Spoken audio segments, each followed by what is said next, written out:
L'artiste chanteuse Beyoncé, PDG d'un empire automobile de luxe pesant plusieurs milliards, reçoit une lettre qui bouleverse sa vie. Un client noir raconte avoir été humilié dans l'une de ses concessions, résolue à découvrir la vérité. Elle prend une décision inattendue. La lettre tremblait entre les mains de Beyoncé, PDG de l'empire automobile de luxe Beyoncé Elite Motor, un colosse de plusieurs milliards. À mesure qu'elle lisait, sa respiration s'alourdissait. « On m'a traité comme si je n'appartenais pas à cet endroit », écrivait un client noir. Les vendeurs m'ont regardé comme si j'étais là pour voler une voiture, pas pour en acheter une. Beyoncé ferma les yeux un instant. Reine de la musique, devenue magnate de l'automobile, elle avait bâti sa marque sur le prestige, la perfection et un service client irréprochable. Imaginer qu'un client puisse être discriminé dans une de ses concessions ne la mettait pas seulement en colère, ça la touchait au plus profond. « Malik » lança-t-elle. Son assistant, Malik James, entra dans le bureau, son téléphone déjà en main. « Je dois aller à Los Angeles. Je prépare une visite officielle. J'alerte la direction de la concession ?» demanda-t-il. « Non », trancha Beyoncé, les yeux rivés sur la lettre. « J'y vais incognito. Je veux voir ça de mes propres yeux. » Malik haussa un sourcil. « T'es sûr? Le conseil va pas aimer que tu fasses ça en solo. Un homme noir est entré dans ma concession, prêt à dépenser plus de 200 000 $ pour une de mes voitures, et il en est sorti humilié. Je veux savoir pourquoi. » 3 jours plus tard, Beyoncé gara une voiture de location à quelques rues de la concession Beyoncé Elite Motor de LA. Exit les tenues de diva, les cheveux impeccables et les stilettos. Elle portait un jean simple, un haut noir et des sneakers discrètes. En poussant la porte, une vague d'air glacé l'enveloppa. L'espace était grandiose, éclairé pour sublimer chaque courbe des bolides exposés. 3 vendeurs discutaient près du comptoir central. L'un d'eux la scruta brièvement avant de retourner à sa conversation. Beyoncé flâna entre les voitures, effleurant un capot brillant ou jetant un œil dans un habitacle. 10 minutes s'écoulèrent. Personne ne l'approcha. Puis un couple blanc entra. En moins de 5 secondes, 2 vendeurs se précipitèrent vers eux. « Puis-je vous aider? Notre dernier modèle vient d'arriver, il va vous plaire. » Une boule se forma dans son ventre. Elle décida de tester plus loin. « Excusez-moi, » dit-elle en s'avançant vers le comptoir où attendait le 3e vendeur. « Je m'intéresse au modèle Eclipse V. » L'homme, dont le badge indiquait « Jalan », la toisa de haut en bas. « L'Eclipse démarre à 150 000 $, lâcha-t-il, un ton légèrement supérieur. « Je sais.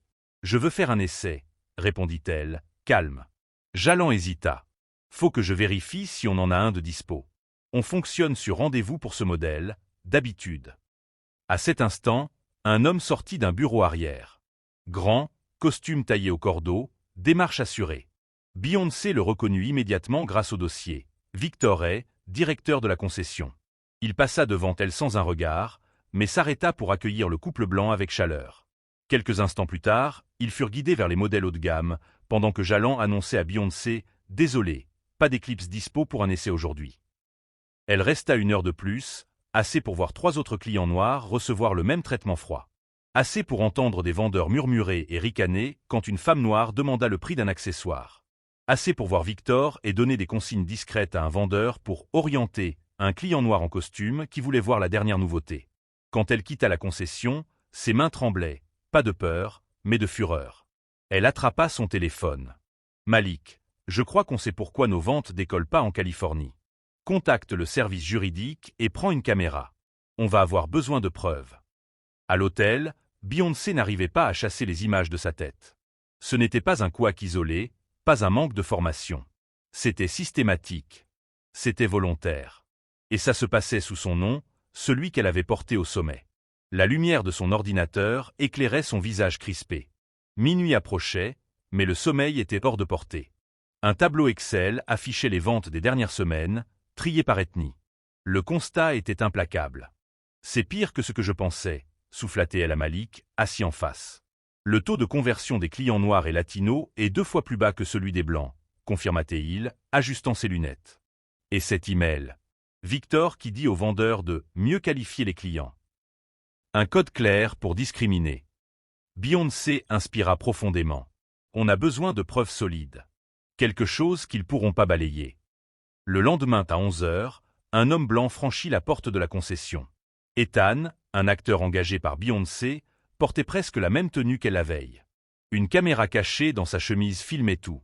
Garés de l'autre côté de la rue, Beyoncé et Malik suivaient en direct sur une tablette. La différence fut immédiate et criante. Victor et en personne accueillit Ethan, lui offrit un café et l'emmena voir les modèles premium.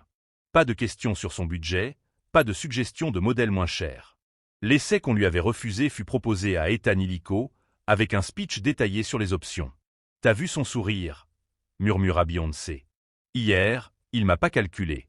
Aujourd'hui, il déroule le tapis rouge. » « On a tout ce qu'il faut, » conclut Malik après 40 minutes d'enregistrement. En quittant leur spot, Beyoncé repéra une jeune femme sortant de la concession. Son air mal à l'aise et résigné l'interpella. « Attends, » dit-elle à Malik. « Cet employé, je l'ai vu quelque part. » La femme, une trentaine d'années, marcha jusqu'à un café au coin de la rue. Beyoncé fit garer Malik et entra. Elle s'approcha de la table où l'employé était seul. « Je peux m'asseoir. » L'employé, dont le badge indiquait Nia Carter, conseillère commerciale, leva les yeux, surprise. « Oui, bien sûr. » Beyoncé s'installa et scruta son visage. « Tu bosses chez Beyoncé Elite Motor, non ?» Nia se figea. « Oui, pourquoi ?»« Je suis Beyoncé. » Nia écarquilla les yeux, manquant renverser son café. « Madame Beyoncé, je savais pas que vous étiez là. »« Personne ne sait, et ça doit rester comme ça pour l'instant. » Nia déglutit. « C'est à propos de l'email du client, pas vrai, Monsieur Brox ?» Beyoncé haussa un sourcil. « Tu sais. » « C'est moi qui l'ai accueilli au début, » avoua Nia. « J'ai essayé de l'aider, mais Victor, il a des règles officieuses. Quand je suis parti chercher un catalogue, il a pris le relais, et Monsieur Brox est reparti furieux. » Beyoncé se pencha. « Nia, dis-moi. Ça arrive souvent ?»« Tous les jours. Quand un client colle pas au profil idéal, on utilise des codes à la radio. Visiteurs en zone VIP, ça veut dire qu'on doit les dissuader. Et tu joues le jeu. »« J'ai besoin de ce boulot, » murmura Nia, les yeux humides. « Mon père est malade, j'ai des factures.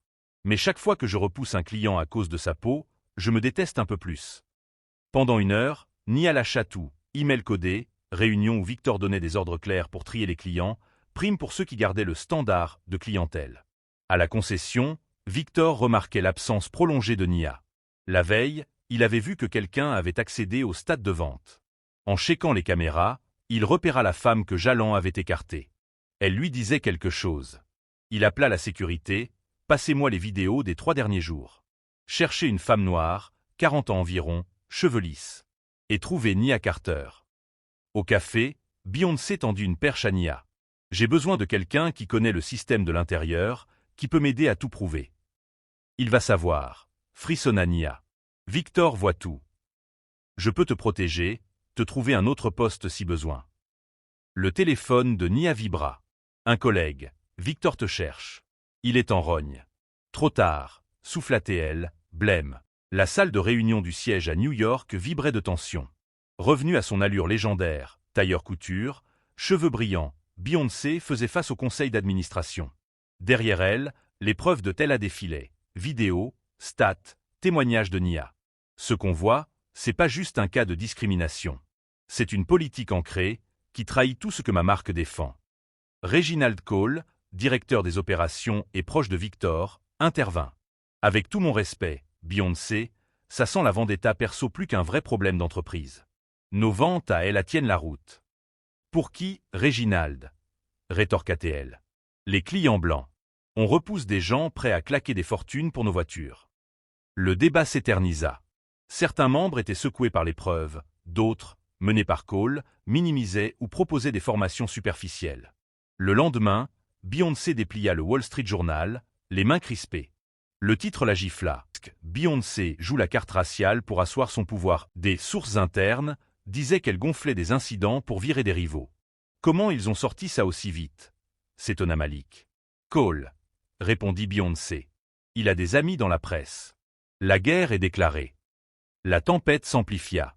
Investisseurs inquiets, article en chaîne, certains suggérant que Beyoncé exploitait le racial pour cacher des soucis financiers. Victor est, loin d'être limogé, enchaînait les interviews, défendant ses méthodes et la taxant de déconnecter du luxe. Une nuit, alors qu'elle bossait tard, la porte s'ouvrit. Victor. Je me suis dit qu'on devrait causer sans filtre. lança-t-il, s'asseyant sans y être invité. Rien à dire, cingla Beyoncé. Au contraire. Ta croisade fait plonger nos actions. Et certains au conseil doutent de toi comme PDG. Tu me menaces, Victor. Je sauve ta carrière. Le luxe, c'est pour ceux qui peuvent payer. On doit trier vite, selon les probabilités. C'est business, pas perso. Donc humilier des clients solvables, c'est ta solution? La colère bouillonnait. Réfléchis. Ton empire, tu l'as construit en choisissant tes combats. Celui-là, tu le perdras. Il partit. Beyoncé inspira fort, puis appela Malik. On a besoin de plus. Quelque chose que Cole pourra panier. Nia, elle, ne dormait plus. Victor l'avait menacée. Si ça fuitait, il saurait d'où. Le lendemain, Bloomberg en rajouta, critiquant Beyoncé comme une militante, plus que PDG. Dans son bureau, l'air était lourd. 3 membres du conseil ont appelé, dit Malik. Ils paniquent sur le récit. Beyoncé fixa la vitre, fatiguée. Peut-être qu'ils vont gagner. Peut-être que Victor a raison. Son téléphone vibra. Un message anonyme. Madame Beyoncé, faut que vous voyiez ça. Nia Carter. 2 heures plus tard, dans un parc isolé, Nia lui tendit une clé USB. Email des 3 dernières années. Victor et Cole expliquent comment garder une clientèle idéale. Stats par ethnie, consigne pour décourager certains clients. Pourquoi maintenant? Demanda Beyoncé. Nia avait les larmes aux yeux. Hier, mon père m'a vu aux infos. Il m'a demandé qui je serais si je laissais quelqu'un se battre seul pour ce qui est juste. Je risque mon job, mais pas ma dignité. Le lendemain, le New York Times lâcha une bombe. Discrimination systémique dans le luxe, email fuité expose des pratiques racistes. Les preuves de Nia, email, directives, chiffres étaient écrasantes. Les réseaux s'enflammèrent. Clients partageaient leurs histoires, concurrents juraient leur engagement à la diversité. Le conseil tint une réunion d'urgence. Quand Beyoncé entra, le silence était pesant. Cole, près d'une chaise vide, celle de Victor, semblait usé. « Ces emails sont vrais ?» demanda sèchement Elise Grant, présidente du conseil. « Tous », assura Beyoncé. « Et il y en a d'autres. » Après des heures, verdict, Cole et Victor virés, audit complet lancé. À la sortie, Malik l'attendait. Victor a tenté de tout effacer après l'article. Trop tard. Beyoncé hocha la tête, vidée mais triomphante. Une bataille de gagnée, Malik. La guerre commence.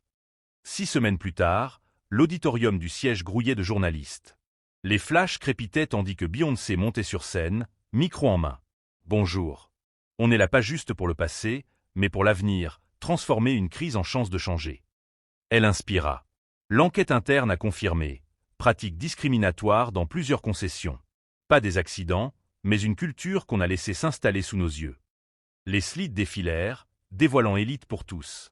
Formation obligatoire sur la diversité. Protocole de vente équitable.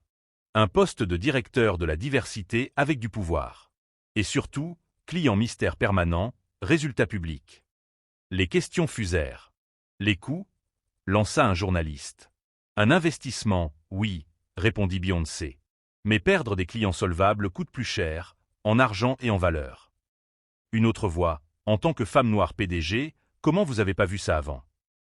Elle la fixa. Question juste. J'ai failli. Je pensais que ma place au top réglait tout. Erreur. Faut redescendre pour voir la vérité. 3 mois plus tard, au siège de Portland, de nouveaux visages brillaient. Nia Carter, désormais responsable formation inclusive, entra dans une réunion. Vente auprès des clients noirs et latinos, plus 47% ce trimestre, annonça Malik, rapport en main. Vente globale, plus 12%.